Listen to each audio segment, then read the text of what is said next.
Hey all, Will Healy here. And yesterday I saw a really interesting question from Christoph Müller.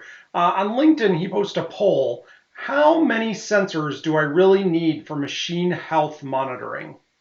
And, if you've been watching my videos, I like talking about condition monitoring. And this is a little bit of a complex topic, but when we're working with customers and we're working with manufacturers, I like to ask some questions to really get at the heart of how many sensors are needed on a machine for machine health monitoring. So some questions that I like to ask are, what parts of the machine are most likely to fail?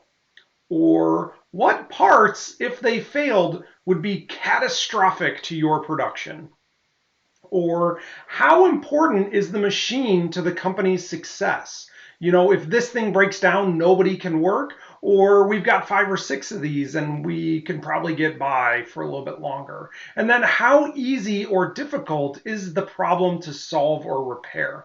And so when we ask these kinds of questions to ourselves to understand the risk versus reward balance, we can typically find the number of sensors needed for the machine.